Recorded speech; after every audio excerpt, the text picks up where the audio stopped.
Say our names out loud in a circle so everyone knows each other. I'm Julia. I'm Saroja. I'm Nick. I'm Pamela. Lockie. Ben. Jack. Peter. Dean. Back to Bob.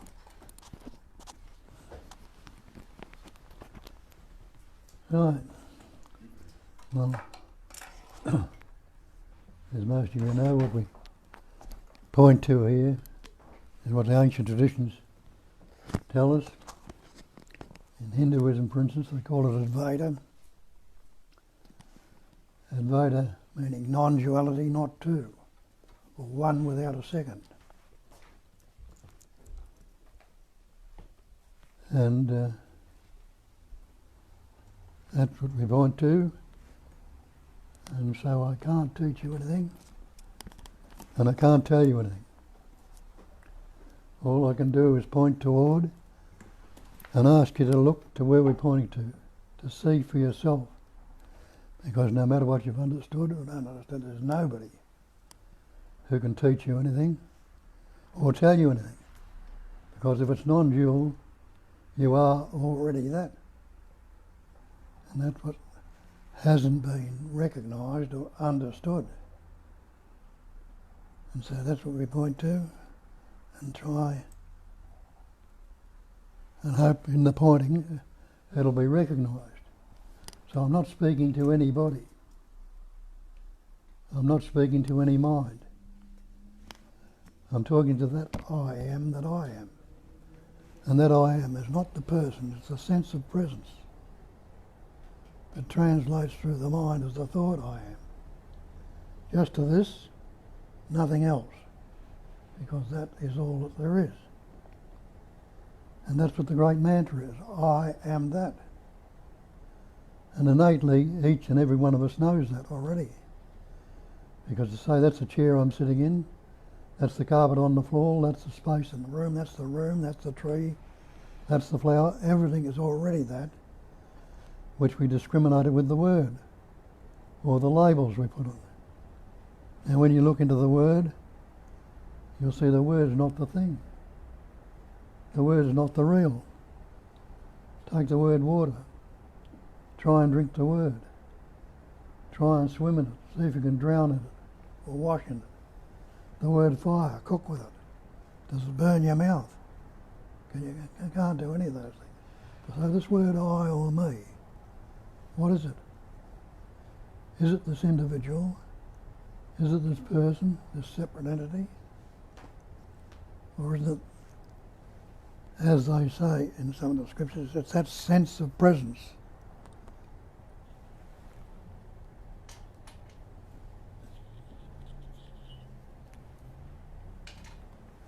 That sense of presence, now I can't hear.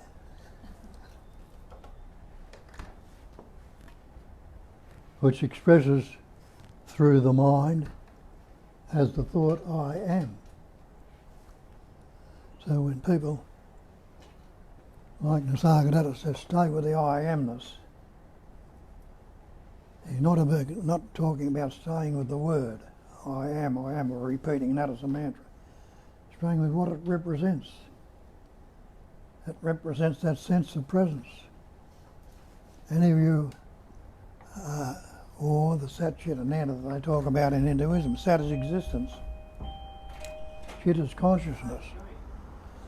Ananda is loving to be. Anyone who is not existing right now, you realise, no, I am existing. Anyone who is not conscious or unaware, hey, and you'll say, no, I'm aware. I'm not unconscious. Anyone who's not happy to be. Well, none of you want to be dead right now, do you? So you're happy to be.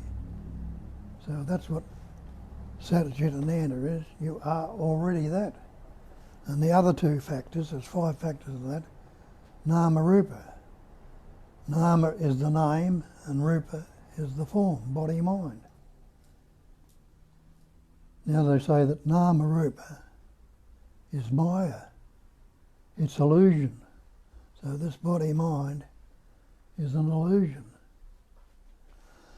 And they say again that the whole manifestation is a phenomenal manifestation. And the definition of phenomena is that which appears to be. So it's not its reality, it's how it's appearing. So what we point out here is start from the fact, whether you know it or not at this stage, that you are already that. Because that is all there is. And you know that. Because say that's the chair, that's the carpet, that's the tree, that's the flower, that's me, that's you. You know that everything is already that. So what's happened? We've taken on the belief that we are these separate entities, these persons, these individuals. How did that come about? Well, we learnt words. Now look into that. How many words were you born with? You realise you didn't have any words till you were about 2.5, when the capacity of reasoning developed in you and you learnt words. Before that, look at the little child who's got no words, but seeing, he's hearing, he's functioning, he's living, breathing, but he's not saying anything at all because he hasn't learnt any words. If he's happy, he'll cry. If he's happy, he'll laugh. If something's hurting, he'll cry. And doing everything spontaneously, naturally, and effortlessly. At about 2, somewhere around that age, the capacity of reasoning develops in him. And that's the capacity of these human beings, so-called human beings, that have is more developed than what it is in other creatures who haven't got the words, but they're knowing and understanding by the sounds, the recognition. But they haven't learned any words to discriminate it. And when I say how many words were you born with, you remember you can't say you were born with any words. So that's why you can't say you can't remember your birth. People say they remember the birth, but how could they if they didn't have any words? You couldn't say I was born because you can't remember. Not until you two words, learn words. And you can only remember, go back and recall partially what was going on then. So that's when our problem starts, when we learn the words. Parents fussing you around you, telling you little Johnny or your little Billy, and you learn words like I and me. So how do you translate it? I am little Billy or little Johnny or little Jane. Somebody asks you who you are now, you say I am John or Jane or whatever your name might be. So you've taken on the belief that you are this separate entity, this person. Instead of saying that I am the absolute, I am the great perfection, I am the totality, and you can't go around saying that, but people put you in the nut house anyway. But you know that, you must know it innately of yourself already, because that is all there is. And I am that, the one intelligence energy expressing without the other, not two. As soon as there can't be one without two, and there can't be two without the one. But you are the no thing, the absolute. What can you add to the absolute? No thing, nothing at all, because it wouldn't be absolute. And what can you take away from it? Nothing. In Buddhism they call it the great perfection. What can you add to the perfect? Same as the absolute, nothing. Well, you can't take anything away from it. And they give it to you in Buddhism in one sentence. The great perfection is non-conceptual awareness. That awareness without any words on it. Anybody who's unaware right now, you're not. Anyone who is not existing right now. No, you recognise I am existing, and you're conscious, and you're not unaware, and you're happy to be. So you already are that. But while we took the person, I am so-and-so, you've separated yourself and taken on this idea of a personal or an individual. And where does that word person come from? Doesn't it come from the Latin persona, meaning a mask? So what we believe with this person, we got this conceptual image, conceptual mask, taking ourselves to be the separate entity, the individual, and seeing that you are the totality, you are the absolute, you are the life itself. You're not the body, or you're not the mind. And don't you innately know that? You'll say my body, my mind. You'll say my house, my car. Are you the house? You know you're not the house. Are you the car? You know you're not the car. So maybe you're not the mind either. Or maybe you're not the body either. And when you investigate it, you'll see you're not the body or the mind. And that's another important point to say, that the false cannot stand up to investigation. So investigate some of these concepts we've taken on and see if they are the truth. Because the other saying is, know the truth. And the truth will set you free. What are you free from? You're free from the bondage of belief. We believe in all these concepts, these ideas, we're separate from the person. But have a look at that word belief. The dictionary definition of belief is an unquestioned acceptance of something in the absence of reason.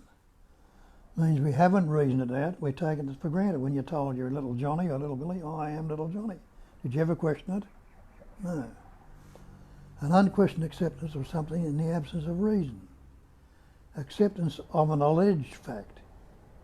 So now you allege you are this person, an alleged fact, without positive knowledge or proof. So when you put it to the test and see if there's proof there and positive knowledge, you'll find it'll fall apart under the investigation. You realise you're not what you appear or thinking you are. You are that life, or absolute.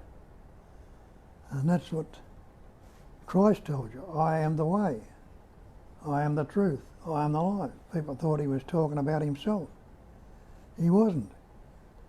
He wasn't talking about the person. He was talking about that sense of presence, which is the same sense of presence as is in you right now. There's nobody who is unaware of being present. That's the way. That is the life of you. And that's the truth. So we need to investigate and recognise that. This idea of separate entity and individual is the cause of all their problems, all our problems. There's only me that can be unhappy, only me that can be fearful, anxious, depressed, guilt, jealous or envy. All your psychological suffering comes about from the belief we've got that we are this person, this separate entity. Investigate it and see, who is this me or I?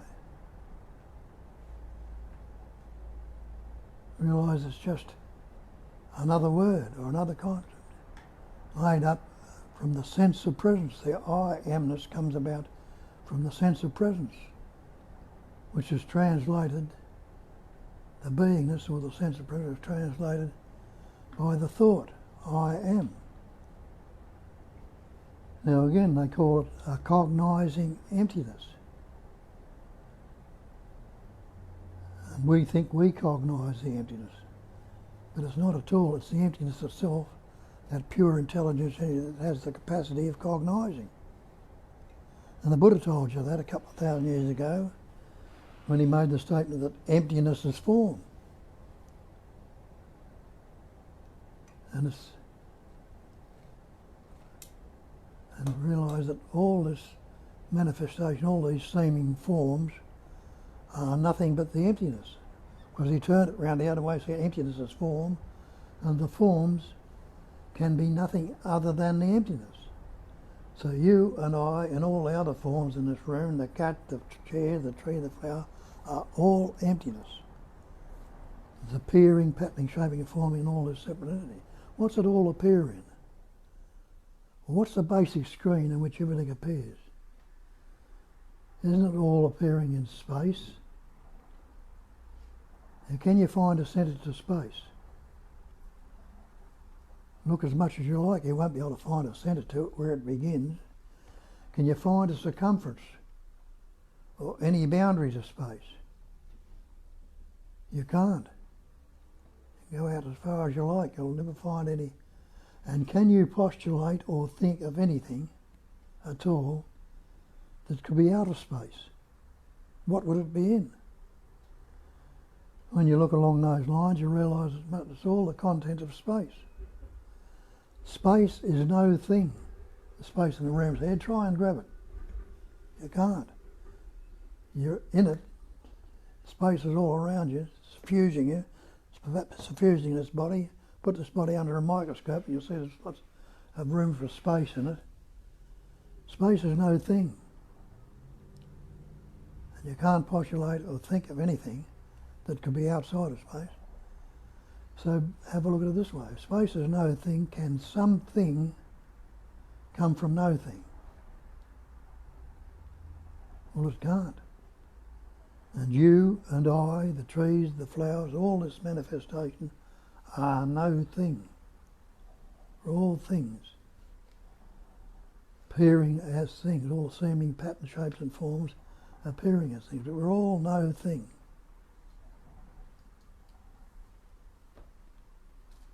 So it's everything and the no thing. Can't say it is, you can't say it's not.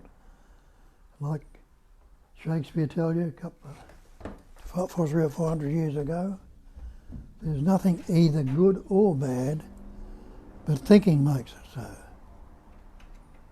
It's the thinking, the conceptualising, that we're making the division. Nisargadatta tells you that nothing can trouble you excepting your own imagination. That's an amazing thing to say. Nothing can trouble you except your own imagination. You're troubled by all these things, and you're welcome to realise that. And if it's only what you are imagining that's troubling you, you can see there's a way out of it. You don't have to be troubled by all this. We'll break that word imagination down to image in. And that's all we're doing. We're creating mental or conceptual images and forming words and concepts and ideas out of those images and taking the image to be real. Look in a mirror. What do you see? You'll see a reflection or an image in the mirror. Now go up to that mirror. You'll see your face in it, an image in the mirror. You can't say it's not there. Try and grab it out of the mirror. You'll grab it, there's nothing there. You can't say it is there. So you can't say it is, you can't say it isn't. So that's how it's all, this manifestations appear. You can't say anything is, you can't say it's not. But it's appearing to be so. And what do they tell you in the Bible? They say, in the beginning was the Word. The Word was with God. The Word was God. That's all that the so-called God is, a word, a label, another word. All things were made by Him, by the Word. And isn't that so? All these things in this manifestation, including you, me, the trees, the flowers, are all got words, concepts, labels on. And there was nothing made that was made without the Word. So it's only the Word, or the conceptual image, that we've taken to be real. But you are the Absolute. That is all there is, the Absolute, the one, what I call, for a better term, I don't use the term God, because you can get confused with that term. Purely and simply, we all come from different traditions. Some of you might be Christians, some of you are Muslims, some of you are Hindus, all the other different religions are going on, all got different labels on it. Hinduism, there's 1,000 names for Vishnu, you've got 1,000 different names for word. The Muslim will say there's no God but God, Allah is His name, put a name on it. Christianity is Father, Son, Holy Ghost, or what is it? Pure intelligence energy. I use the term intelligence energy for want of a better term. They call it, I forget at the moment, but words will come to me. all got different labels what this so-called God is. But it's the one essence that's patterning, shaping and forming and experiencing everything. And everything that's patterning, shaping and forming and experiences as is not separate from it. All things were made by him, by the Word. All these things that are appearing, we put labels and words on which are discriminating it. Without the Word, it's still the Absolute. Now take yourself to be the Absolute instead of the person, the separate entity. If you are the Absolute,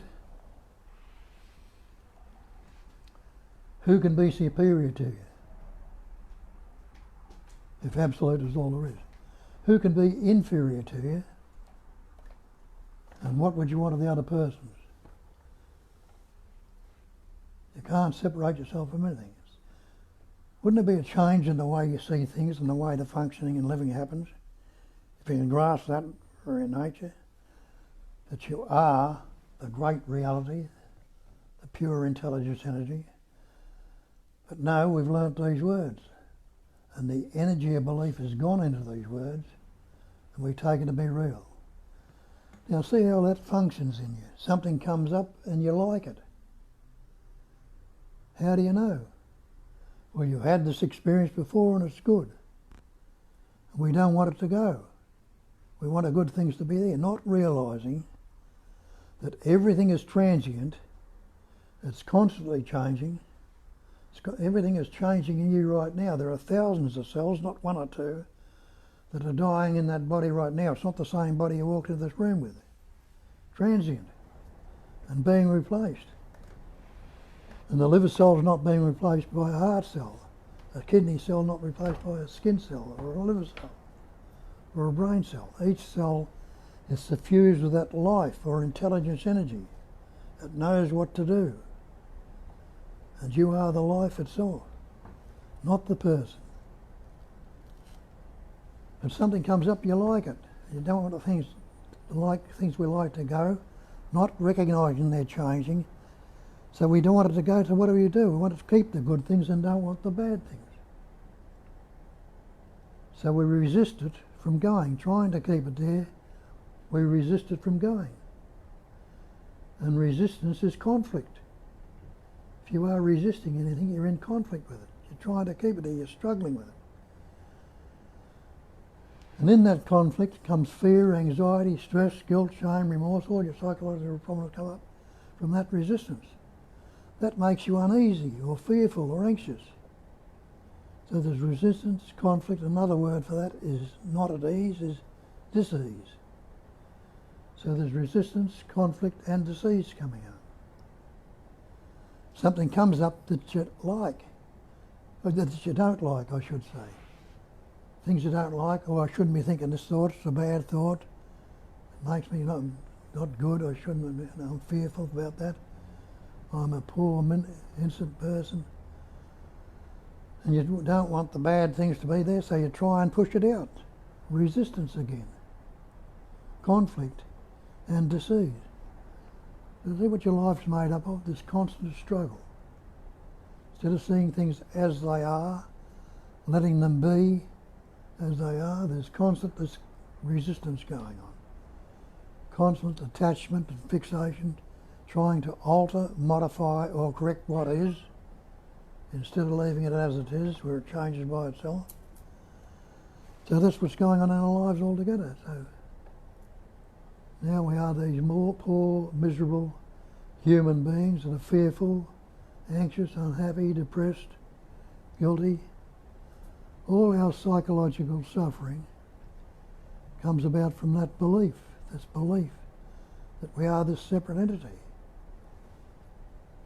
Instead of recognising it's what they tell us in the first place, it is only one life, one essence, of patterning, shaping, forming and appearing as everything. We've taken on this life, we are this separate entity, and we need to become realised or recognise our true nature.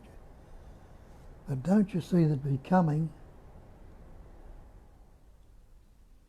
is a concept about a future time? And there is no such thing as becoming. But you are being right now.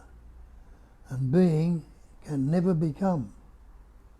And you know that. Becoming implies a future time. And when you investigate time, and you'll recognise time is a mental concept also. Because you ask yourself, is there a past if I don't think about it? When you investigate it, you can't say there's a past or a future without a thought. But you'll say, I was in the past. I'll say, well, try and live yesterday. And you can't go back and live yesterday. But you can recall it. You can recall parts of it. You can't recall it all. But only what you're recalling, and that's not fresh. Now that won't last if you're not recalling it. There's only what you can recall that has any substance or any independent nature, but when you're recalling it, it's only now. And you can anticipate and imagine what you're going to do when you leave here in the future. But you can't live a moment in the future. And what you're anticipating and imagining right now might not happen when the so-called presence is, the future becomes that presence, which it is. So there's only this presence awareness. So trying to become something is an impossibility. It's just as it is, what is, being. Now have a look at that beingness. You call yourself a human being. And you call God the supreme being. We've differentiated, we've separated it. Put something that's greater than ourselves on it. What happens if you take away that word human? Just be. Take away that word supreme and just be. Try and negate that beingness. Can anyone sitting there say you are not right now? You cannot. You can't negate your beingness. You're an absolute certainty of it. So what are you searching for? To become what you already are? That's why we say the search is the problem. The search implies there's something you haven't got. But if you meditate and practice this and do that discipline, and over a period of time, you will become something. And you've been doing it for a while, haven't you? There might be a few of you here that recognise your true nature. Some of you might be just looking at it. But the important thing is, you moved away from the beliefs because a lot of those traditions and religions have been corrupted when they put the rules and regulations on. You've got to pray, you've got to meditate, you've got to practice this, or practice it to become something. Because becoming it, and you say it, you've seen and recognise it's not good enough. And it's taking you to look at other things. And where it takes you then, it takes you into the investigation, where you keep looking and will recognise what is your actuality, what is the beingness that you actually are. Come to see that and know the truth. And that's the scriptural saying, know the truth and the truth will set you free. So that's what we point to here. And ask you to look along those lines and see for yourself. Have a look at it. When were you born? You don't remember, and you can't remember because you had no word. But how did you come about? When the Nisargadatta tells you something, there is only life. There is nobody who lives a life. And out of life, more life comes. Life comes from life. And that's what Christ told you. I am the way, I am the truth, I am the life. And that is what you are. Well, how did this life come about? Well, as you say, life comes from more life. And didn't you come from the life of your father and your mother? Didn't they come from the life of their parents? How did that come about? Well, have a look at that life in your father, that animating life essence or intelligence energy in your father. through the breathing, the prana, the food he's eating, and the capacity of reasoning, intelligence, enabled in that pattern the little microscopic particle called a sperm to form. And that sperm was suffused with life, intelligence, energy. It knew what to do. The same in your mother, that animating life and essence in your mother, intelligence, energy. In that pattern, it knew what to do. It formed an egg or an ovum. That ovum was suffused with intelligence, energy. It knew what to do. It attached itself to the wall of the uterus. The sperm, knowing what to do, swam to the ovum, both implying that they've suffused that life or intelligence, energy. When they came together, what happened? They doubled, they merged into one another, and doubled again.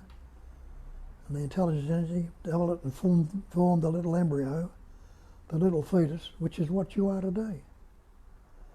What were you doing about it then? You think you're running the show now. Realise you weren't doing anything about it then, but that life that you are was doubling those cells and regrowing them and living and breathing you, beating your heart. And it's that life that's still doing it today. But we got corrupted and believed in the person. We've taken on this idea we're a person and think we're going to become something and can do something. And as these individuals, we think we're going to change the world. Understand the true nature. Recognise the truth. Know the truth, and the truth will set you free. And what comes up then from your true nature might be something that will enable to bring about changes in the world. But it won't be you as the person. It'll be that life that you are, that truth, that lovingness that's in you, that's bringing it through that person. Like Einstein told you years ago. He says, I thought of this problem, worked on it for days, nights, for years. Couldn't get the answer. One night I went to sleep and I woke up next morning and the answer was there. It came upon him. And how many things in your own life have come up, unexpected and uncalled for? We tried to reason and work them out and couldn't get anywhere. But knowing the truth and left them to be as they are, the changes that have come about. So when we say we want the good and don't want the bad, have a look at that. We're liking one and not the other.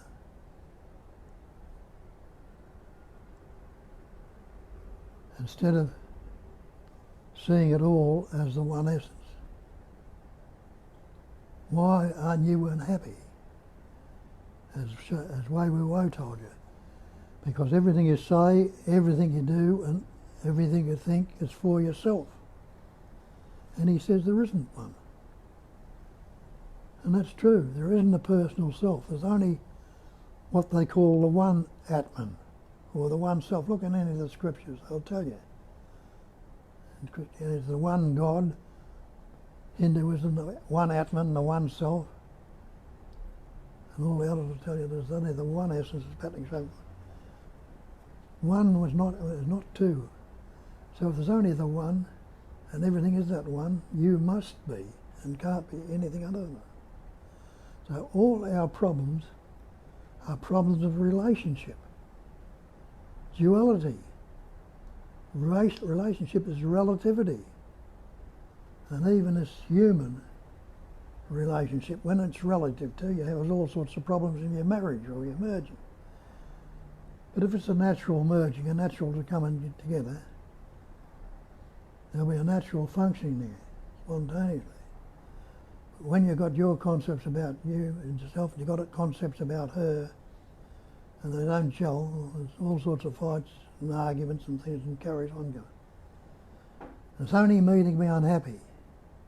Only me that can be fearful. Only me that can be deceived or angry. Me is the cause. of all my psychological suffering. And the effects are anxiety, fear, distress, guilt, shame, remorse, jealousy, envy. They're the cause of the relating to me. What happens, that is cause and effect. Me is the cause and the effects are the believed in me. Ask yourself the simple question, if I'm not relating to the cause, to me, if there can there be an effect without the cause? And you don't have to be a Rhodes Scholar to work that out. It's not relating to the cause. Can there be an effect without a cause? There can't be. So you can be rid of all, that's all the psychological suffering is, so-called karma, is cause and effect. So if you're not bringing it about by the cause, the effects can't be there. And what's left then?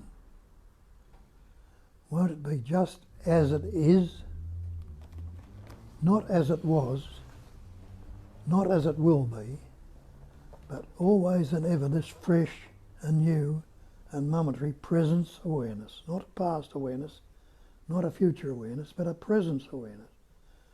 Pre-sense, before the senses come in and negate and label the feelings.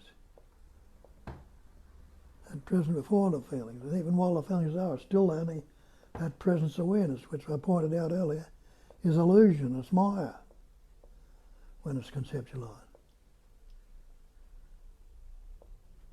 So that's the thing, if you're drawn to it or move to it, you'll investigate it.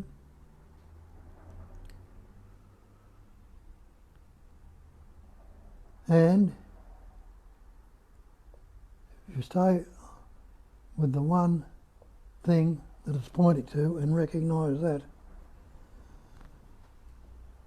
it must bring you to the recognition and realisation that you are already that. What you are seeking, you already are. And you don't have to necessarily go around to this one or that one or any other one. Just with, because in the finish, that's what you'll have to come back to. What you recognise or know for yourself through investigation. So that's all I'm pointing to. So Kat will come in and get a few answers from somebody else and ask you to speak. So you can go ahead and carry on.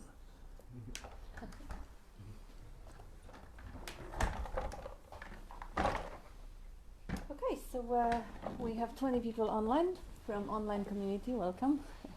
And we have a lot of welcoming messages in a couple of languages. Jeff even says dzień dobry in Polish. I'm from Poland. And Bob is looking sharp today, Anita says. And lots of love from lots of people. And there are comments from Dan. He says, you are all there is. And that's a good pointer actually, because to say you are nothing or to say you are everything, it's just one in essence. Like zero and eternity, they're both totally incomprehensible and beyond the mind. And that's the point. We are pointing beyond the mind, beyond that conceptualized costume that we assume that we are. So thank you, Dan. And there is another comment from Amarnath. Greetings. Love itself is lover and beloved, thinker and thought. Yeah, thank you, Amarnath. We are also pointing that in the singular way of seeing the world, everything is the ing. So is the seeing, the thinking, rather than dividing it conceptually into thinker and a thought, seer and a seen. Everything is just one occurring or happening. Viewed in this way, the personalized aspect and the relationship is basically just skipped. So if there is something's happening, whatever it is, the emotion, let's say the sadness is happening, so we don't really have to conceptualize the me that is sad about the sadness. So now we only have one occurring, rather than being unhappy about unhappiness or being sad about the sadness and all the psychological suffering that accumulates based on the assumption that there is someone who has it. Like Bob was saying, the relationship, me is the cause. If there is a separate me, that separate me will be the cause, will be owning, will be taking credit for everything that's happening. And what goes with it, of course, will self-evaluate. And being limited, it will always self-evaluate negatively. Even in one morning you look in the mirror, I am alright, comparing to the others that are less wealthy or less lucky or less good looking, But that's just a temporary delusion, because ultimately you are the totality. As Dan said, you are everything. So evaluating yourself as alright or as unworthy, unlovable, not good enough, or better than someone, never gonna be satisfying. Because being anything less than totality, than just pure life essence, the radiance, the sunlight, is just not gonna do the justice of what you are. And as Bob pointed, you are the life. You are that animating energy, the essence. Not the way it animates into the body. It animates into thinking, mind. Yes, but originally it is the source of all vibration, of all energy. The way it expresses is already far away from the essence of it. So we just point out that resting in that essence, you are in a natural state, like that cat there. It doesn't have any complaints, doesn't have any narrative.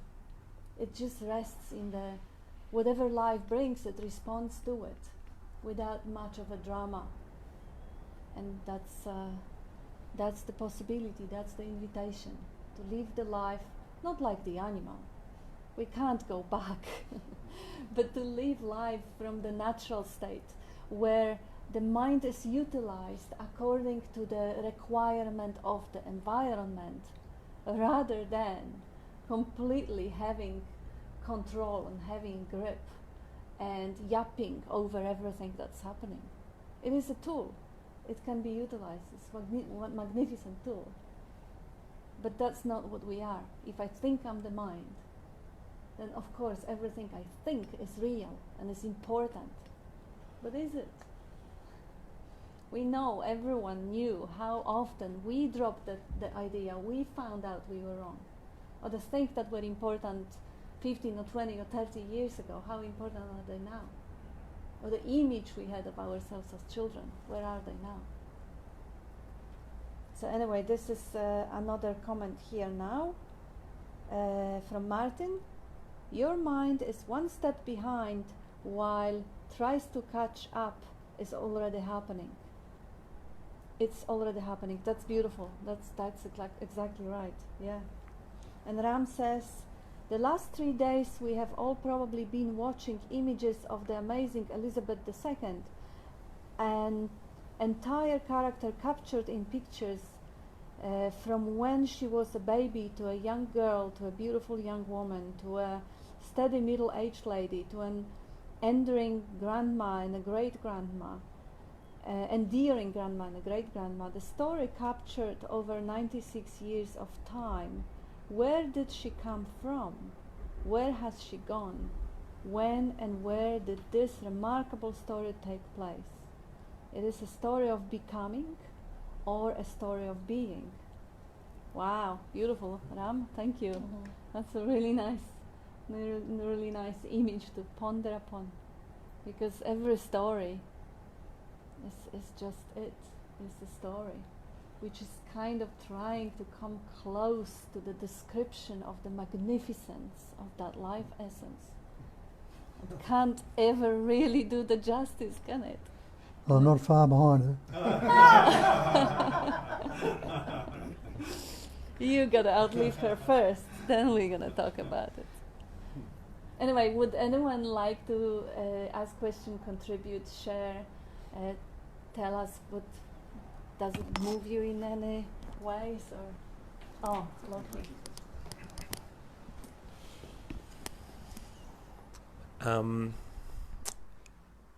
I've noticed in the last week I've been quite busy at work. there's kind of like a frantic, Yeah. there's a bit of a frantic energy at my work, and I've seen it leak over into my normal life. And so a few times throughout the week, you know, just like eating lunch, I notice I'm like rushing. And other activities, I'm kind of just like hurrying for no real reason. And throughout the week, like when this has been happening, some of the time there's this part of me that's kind of clicks in and is like, why am I rushing? And who is rushing?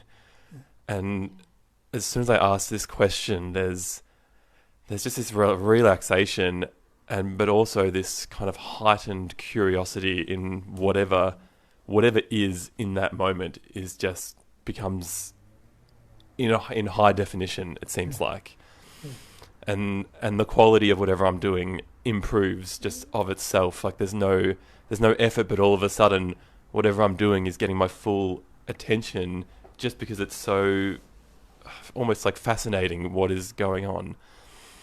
And this seems relatively like easy to occur when I'm doing some kind of physical task or something like that. But then when I have to go back to work and apply my mind, and like my job is basically to think and to put thoughts into the computer, I'm like, how can you bring this awareness into an activity of thought where the thing you're doing is thinking quickly and kind of responding quickly, because that's when it seems to disappear.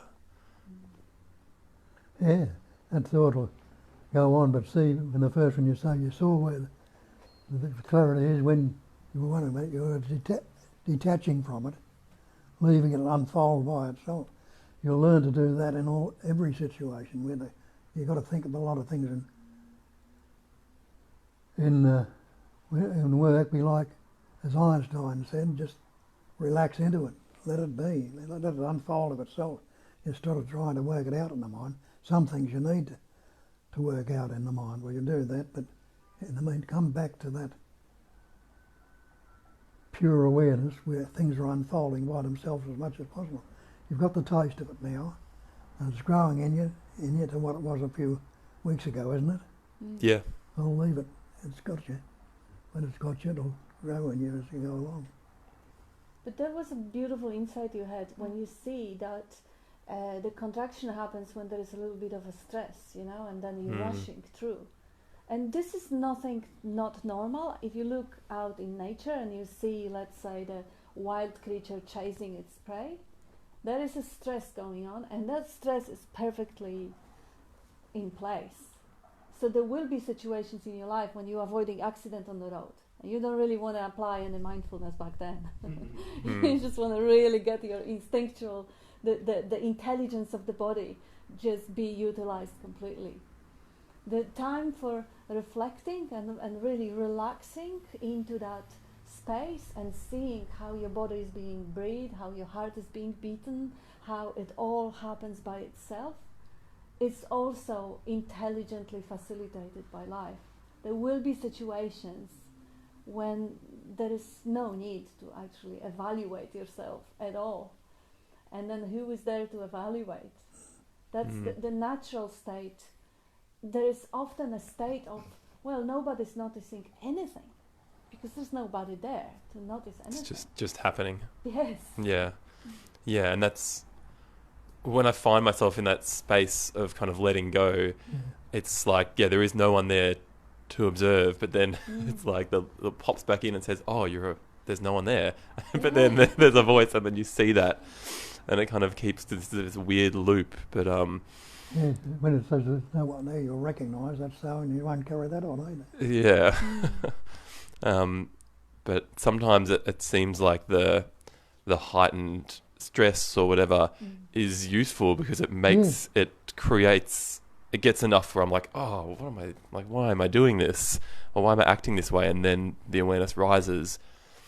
But yeah, I guess it would just be time to try and bring that into work and thought and that kind of activity. Recognise that's mind can be a useful tool. It can be used, but when it uses you and tells you not good enough, that's the wrong function. You know. Thank you. Thank you. See how intelligently it all works out. I always noticed that whenever I was rushing in the past, Julia? babbling on rushing, that's when I made the biggest mistakes. Just saying. Like, not that you're doing any of that, but no, yeah. So that's cool that you noticed it. That's awesome.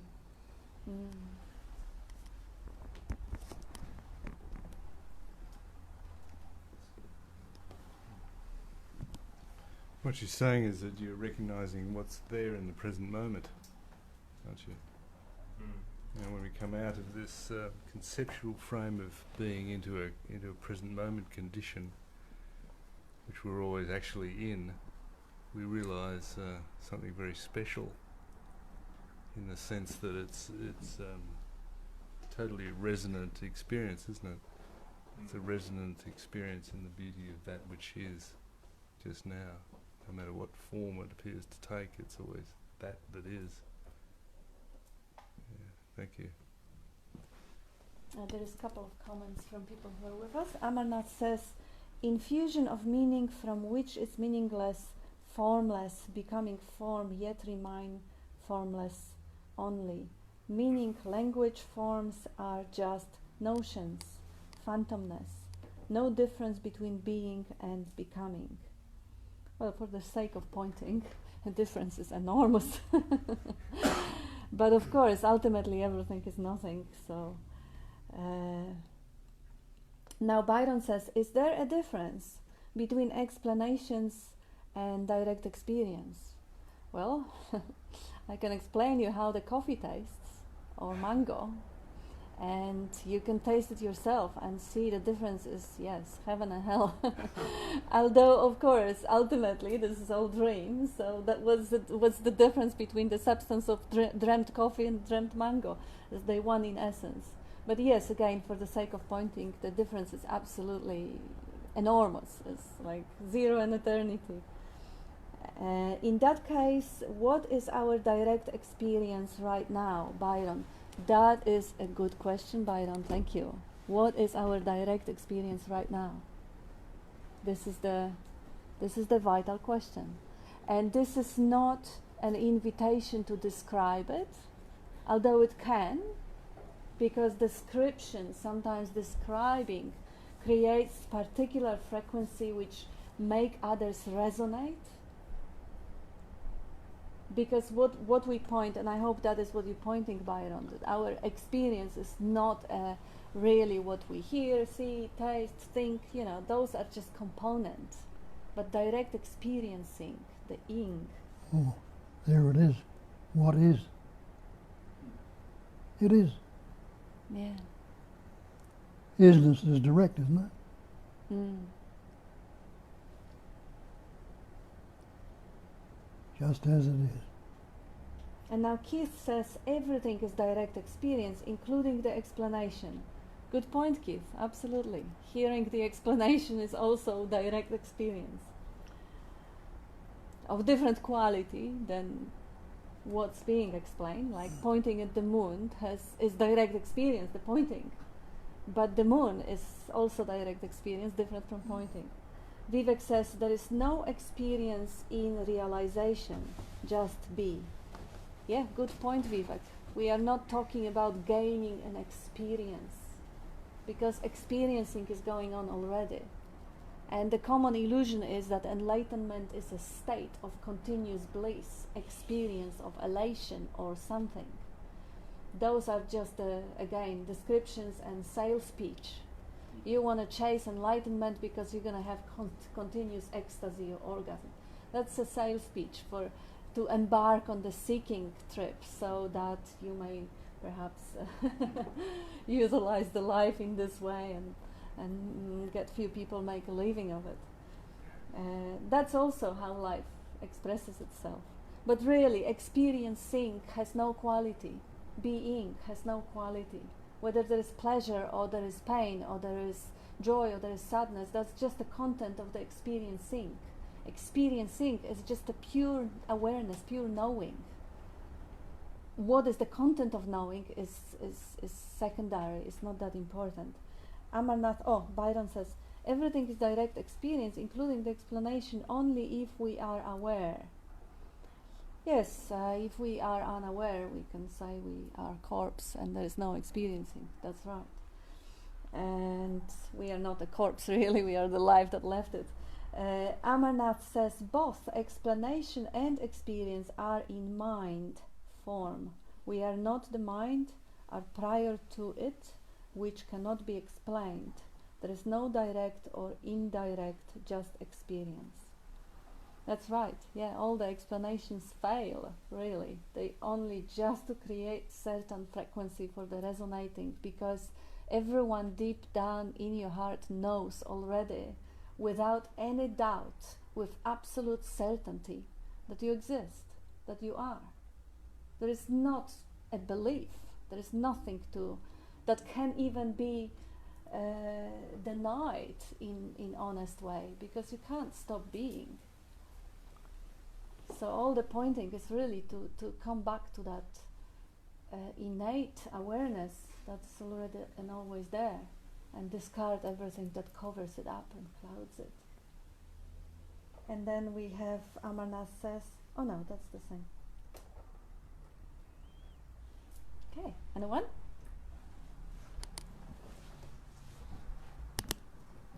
Thank you. Well, first of all, I wanted to say, I was thinking recently about this idea of stress and how, in life, contraction leads to, almost like a... Can you speak up? Yeah, in life, contractions or stress can lead to, almost like an explosion of new growth in life, like contractions in pregnancy or, even splitting like an atom. So this idea of stress, or even like you were saying with the animal, stress being a catalyst for adrenaline and this and that. So I guess it's just reevaluating our relationship with stress. But so I think currently I'm in a space of just recognizing that that I've had a personality structure that I've been relating to the world through. And so I've just been seeing that every interaction that I've had, there was a middleman that it was being filtered through. And how does this affect me, or this idea of myself? And it's a very bizarre situation when you see it. But so I think someone on Thursday, it got me thinking, and like you were saying, when we go to work, how can I be in this space and, function or whatever? And I was contemplating that, and I was seeing that if we go about a task, and we once again have that idea, how does it relate to my personality, if you will? So, you do the task thinking that it has, it reflects on your ability, the person's ability, when you do this task, or am I good at it, or what are people going to say, blah, blah, blah. But it's not the task itself that's stressful, it's that relating it back to the personality. Yes. And so if we can just go about the task, realize that, this task needs to be done or will be done, then that kind of that identification, that stress is minimized, and it's just like flowing with it, I guess. And I think that's everything I wanted to say. That's a beautiful insight. You actually really captured the essence of what Bob was saying. The whole relating is the source of all suffering. Yeah, well, I mean, Thursday, like after our talk, had a big moment where I realized I had this whole personality structure, and then the next day I woke up and I was like, what the hell has been going on? Because like I woke up and then there was all these stories from the past and how I related to people, and it was just like almost like the mind was like in overdrive, trying to kind of, I don't know, like it's probably just how it always runs, but I was like seeing this, it was almost dizzying. And and then so just like stepping back from that. But I would step back and then walking along and this whole daydream starts again, and I don't know how long, few minutes, and I go, oh my God, I was sucked in again. And so it was just this, it was quite jarring, this like kind of stepping back. And then yesterday, I felt like really depressed. And then I was angry because, I haven't felt like this for years, and why? And but there wasn't like, usually there used to be like a fear that I'm going into that state, but that wasn't there. And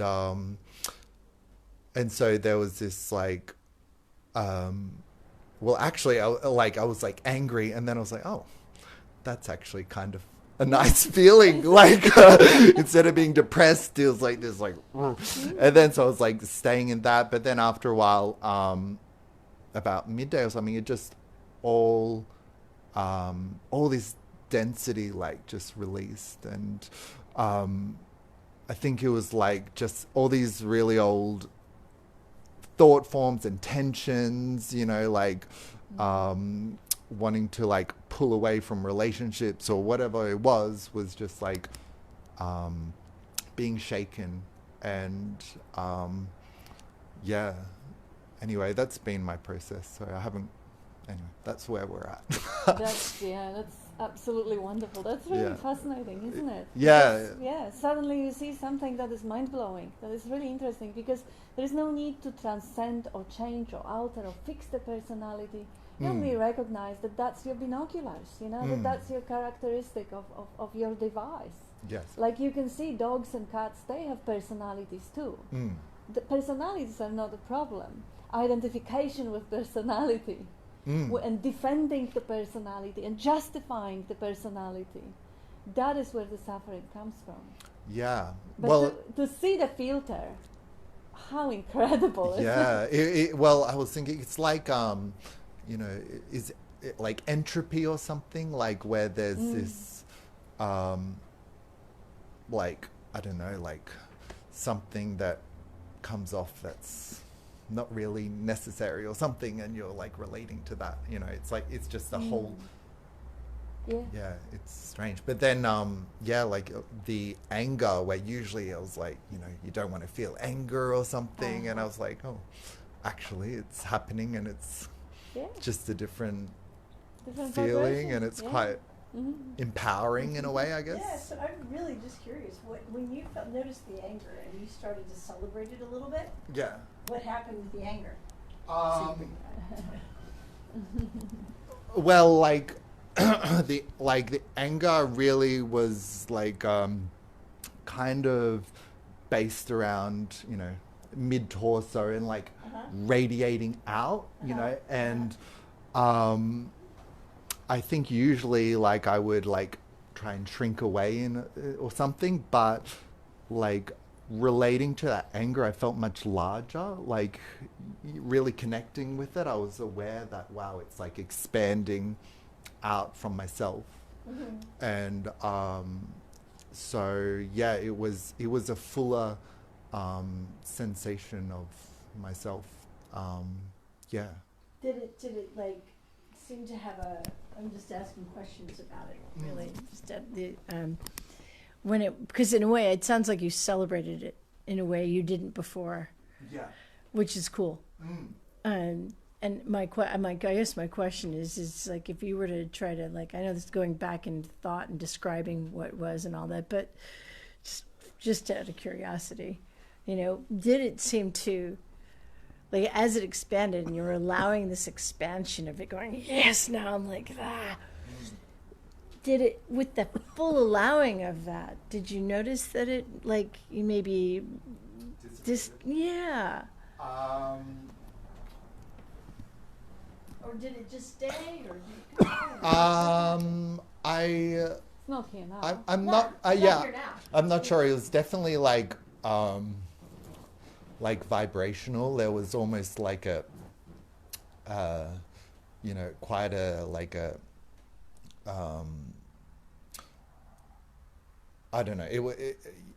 It was like jumpy and kind of like, it's, and but I guess it dissipated, but I think maybe deeper than that, it revealed like just an acceptance, like an okayness, that was like, yeah, deeper than that vibrational experience of that kind of. So there was no more problem with it. You were totally fine with it. Yeah, it was.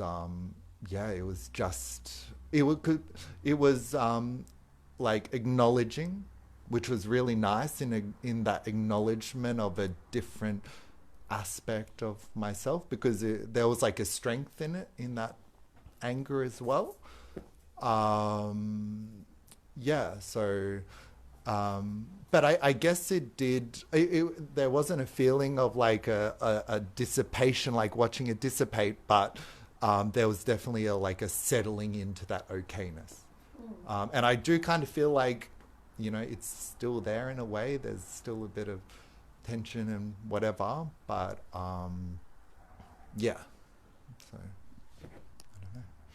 Wait till next time, see if it comes up again and redirect it's still it. a little bit there, but so you're fine with it. Yeah. Well, I mean, the anger is not there, but I feel like things are like held within contraction, and I'm quite aware that there's like contraction through my physical being at the moment, and maybe I'm not completely. There's still a bit of a separation. I'm still like. I like what you said earlier about contraction, like being just contraction. Sometimes these, big things happen through contraction. I just think of childbirth. Like, you probably wouldn't be here if it weren't for a contraction. Exactly. Yeah. But at least this body, and it does appear that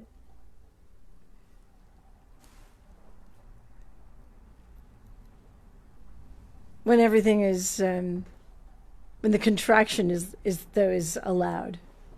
Yeah. That's it. I don't know. I should bring this up here, but I'm thinking of I just brought up childbirth. There is a YouTube, some people on YouTube that talk about orgasmic childbirth. Some people think it's bullshit, but I think it's fascinating. Well, like imagine, instead of 36 hours of agony, 36 hours. Right? But I explored it a little bit, because I was curious. And the people who talk about it or teach it, what they say is it's really like they don't even use the word contraction. Like that word's like, it's more, if sensation might be a word that they might use, or if they're going to use a word at all. But it's more like it's just fully allowed, whatever is showing up. And I think in that allowing of what comes, I don't know if this is relevant to what we're doing, but I'm just curious. Yeah, I think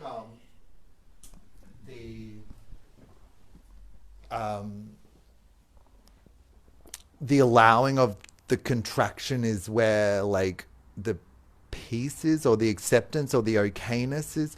But when there's a contraction and we say we don't want this, or like the anger and I say I don't want this, I should be peaceful, and then there's a separation, and then there's a middle person, and it's, you know, like, then where are you really when there's like, you know, you're not yet, there's just so much happening, you know, and you've kind of just... Yeah, you don't need a lot of thought to allow, do you? No, yeah, you just, it's experiential, I guess. Yeah, if you can, yeah, just experience it, and, yeah. No worries. Did you want to say something, Dean? No? Yes, so I have a couple of comments. Actually, regarding allowing, we don't construct any self that is agreeing, allowing, not allowing, forbidding. No, forget about it. This is again the round way. If something's appearing, that's how life is expressing at this moment. You don't have to allow it. There's no you. Yeah. So there is really, it has already shown up. So life has allowed it. So rather than allowing it by yourself on top of what life has already done, just dissolve yourself and be with life that has already allowed it. That's the easiest way, and that's the non-dual way, without any action required, practice required. No, I don't say that. I don't evaluate your question. I just kind of elaborate on the idea of you have to do this, you have to accept it, you have to allow it. It's so much simpler to just see that there is no you. Yeah, that's exactly. Yes, so we got a couple of questions here. Ram says, actually Ram is quoting Gilbert. Discrimination always happens. You know the difference between a chair and a dog, but it is not a problem until it's related back to me. I thought it was Bob's. But whoever says that. Yes, and the cat also discriminates, and it knows not to walk into the wall, but it doesn't relate, so there is no suffering. Good point, Ram, thank you. And Amarnath says, beautiful, not differentiating between intellect, word, or non-self and self is the best discrimination, non-dual awareness. And impersonal self appearing as many personal abilities, ego or doership. And Catherine says to Ram, like your input, keep it up. Yes, Ram, keep it up. And Amarnath, thanks dear, there is only angriness, no me or angry man, ego working on ego. Me disguised as others, both are false. Separation and non-separation, both are notions. Lindsay, I was thinking about you, Lindsay, just an hour ago. Hello all, contraction and expansion are part of the natural rhythm of all manifestation. How beautiful. Yeah, look at the tides coming in and out. Look at the, that everything comes in cycles. Look at the winter, summer, flow, everything constantly changing. Thank you for that, Lindsay. Yes, it's contracting, expanding, heart, lungs, all of it. Yes, so labeling something as anger already gives it a characteristic of something undesirable. And it brings up stuff from the past that you're relating to every time you were angry before, so kind of links it in. Yes, while finding that space of childlike curiosity and exploring, and I think that's what you actually expressed very beautifully. Suddenly there is anger, even if you don't know what it is. Even if you don't call it anger, but oh, wow, interesting, wow, that's live, that's aliveness. And with that curious attitude, life really gets the quality attention, because whatever life presents in the field of awareness, it presents it because it requires attention. So now, if that non-judgmental, curious attention lands on that presented vibration, it naturally fulfills itself. That's the cycle of life, and it changes, it moves on. while very often the responses, psychological responses, which are also natural because they were preconditioned, are to suppress it.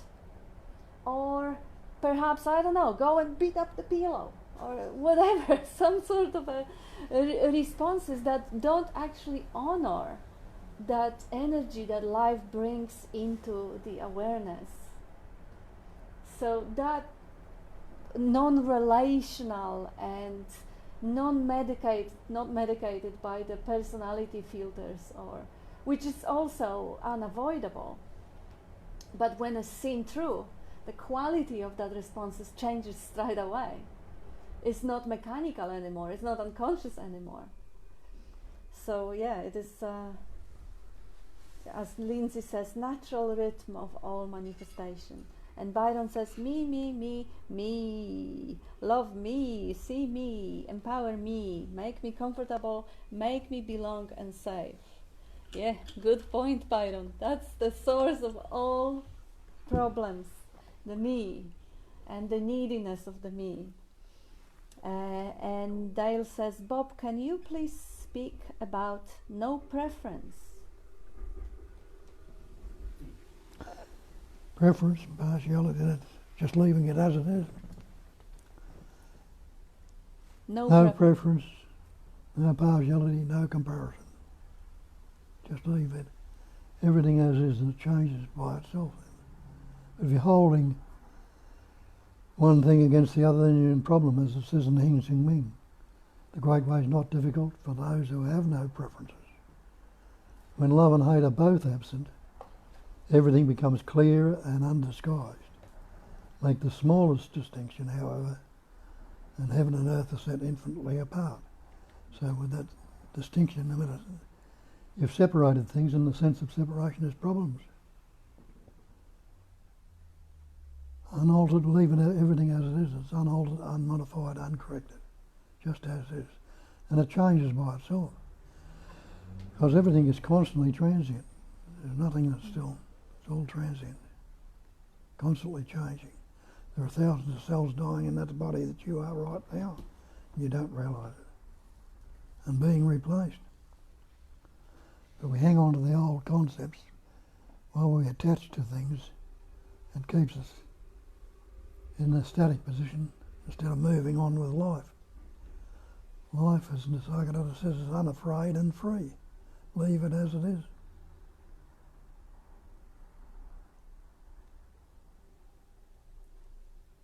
And to say leave it as it is not speaking to an individual who is supposed to do anything. It is really the same way of saying, what does space do? Does space alter, modify, correct things? Space leaves everything as it is. So relax out of being a person into being space-like or sky-like awareness. Relax out of constantly trying to fix things into just being that allowing already without doing the allowing. That's the leaving, and including the preference. If the preference arises, leave it as it is. Space leaves it as it is. But as Bob says, holding on to. Now, introducing the idea, and again, nobody does it. That's also life does that. Life introduces the idea of being a person, being a costume, and holding preferences, holding into judgments or justifications. That's also life. And again, leaving it as it is, meaning finding your identity with space rather than with the pattern, with the behavior pattern. And that already relaxes the behavior pattern. And that's the magic. That's what breaks the spell, because even though you don't relax out and pretend to be a space so you fix the pattern, no, there is no you who has any preference. Pattern doesn't need to be fixed. You don't give attention what is called for that anger to disappear. You don't want it to disappear. Space doesn't care. It doesn't want to disappear. Finding out that you are that open field of consciousness in which all those things happen, the preference for things to be any other way than they are is gone. It's really just resonating back with the essence of what you are. And of course, on the surface of that whole landscape, there will be body experiencing pain, or there will be body craving for a cigarette or a drink, or there will be body feeling offended. But now, the essence that you are is the space holding the consciousness, the awareness of that landscape. Stay with that essence. Nisargadatta says, you realise you're dreaming a dream you call the world. He says, stop looking for ways out. The dream's not your concern. Your concern is you love one part of the dream and not the other. He says, love all of it or none of it, and the rest will be done for you by the same life essence that brought it all about in the first place. So it takes care of itself if you relax into it. When we're trying to fix it, modify it, or correct it, we're taking a stance that there's a separate entity there, somebody that can do something about it. But it's not two, remember, it's only the one essence. And again, when he says, love all of it or none of it, what he really says is have absolutely equal approach to everything. Yeah. Like you can say everything matters or nothing matters. Love all or love none. It doesn't, if you don't differentiate, if you have absolutely equal attitudes towards everything, then you have no attitude. That's the point. You're not dividing it. Yeah, there's no division. And Dale Allison says, I like to apply this to the discussion about the feelings and moods. And Keith says, right, whose feelings and moods? So yeah, that's I think we just did really. That, you know, whatever arises, whether it is a feeling or mood, or whether it is a physical pain or hunger or thought or no thought, it's just the way life expresses, experiencing and expresses. And to find the resonance with your true nature is to find the resonance in the space-like awareness or consciousness, which is the basic screen for those moods and feelings. Yeah, you go. I think it's almost like the screen or this emptiness or this space like awareness becomes like the foreground. Yes. And all the antics and experiences and everything that goes on becomes the background. It's a shift, but once upon a time, all the experiences are the the foreground, and the space is the background. But it turns around, and in the turning around, then everything's resolved by itself. Yeah, beautifully said. You were going to say something. There you go.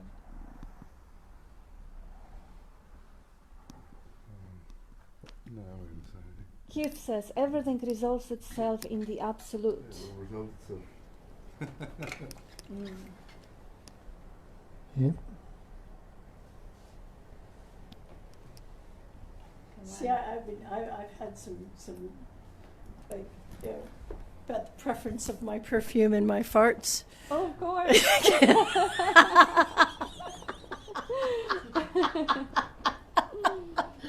Who cares, huh? Space doesn't have a problem with it, right? That's right.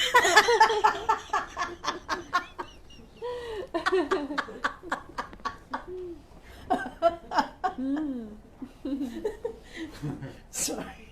No, that's perfect. That's true. Preferences arise. You're not testing it out here,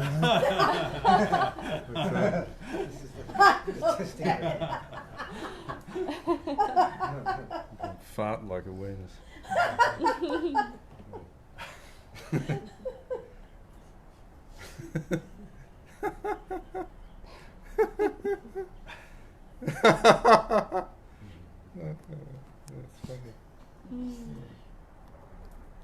I was just thinking, when we become absolutely concerned with every nuance of our mind, the mind is going here, left, right and centre, the emotions.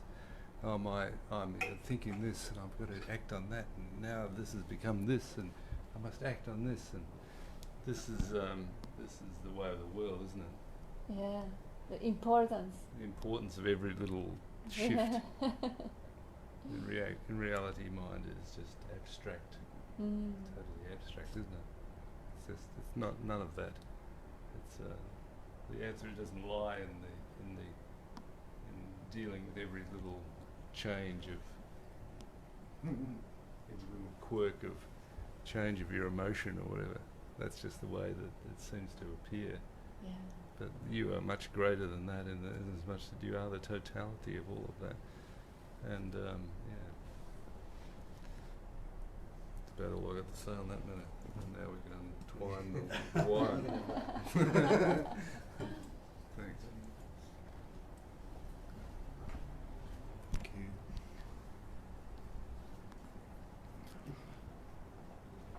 Yeah. So mine's about, just kind of sinking into it all again. I'm not quite there as some people are, but I noticed when you, Bob, were talking, I was sitting and I guess meditating, but I noticed that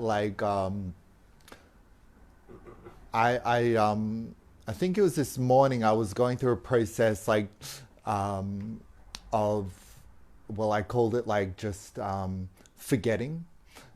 And when I want to kind of just settle into the spaciousness, just having this kind of, I'll say intention because it's just letting go, a forgetting. And so I was kind of in that when you were talking. But my meditation practice for quite a long time has been watching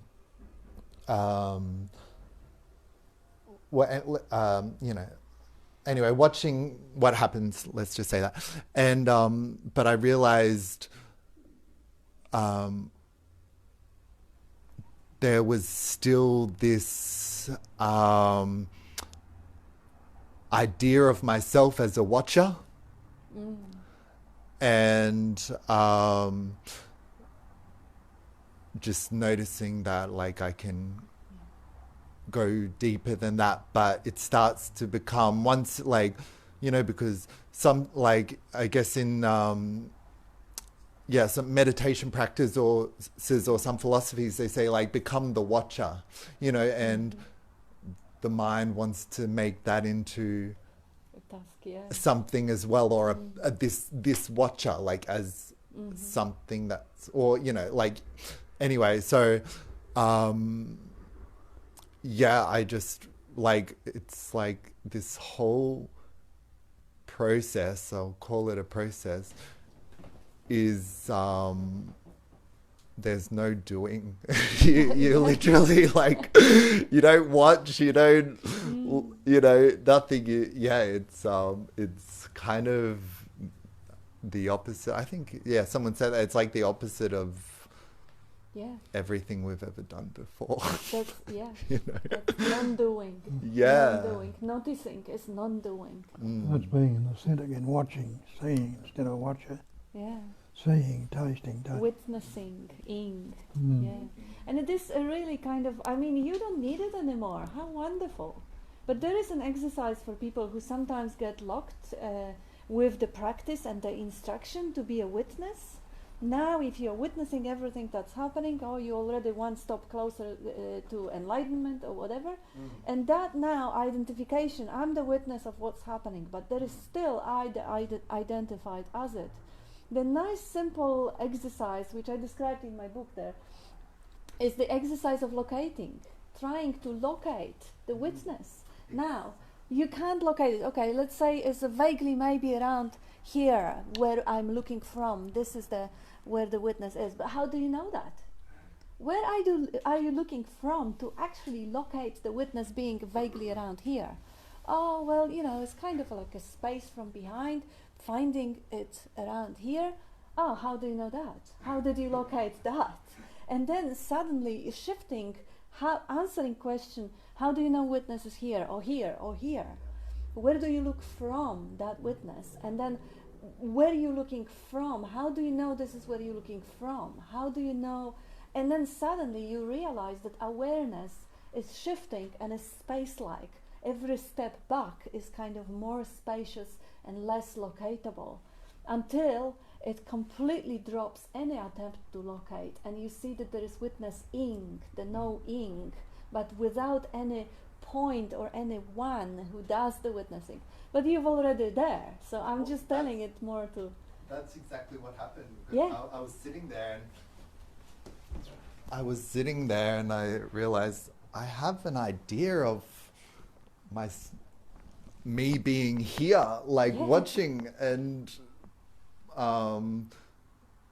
then like this just kind of, I don't know, like phantom of a witness being in this kind of shape of like etheric shape of my body kind of thing. And then I'm like, well, that's not real, you know. And who are you then? yeah, That's the question. Who are you?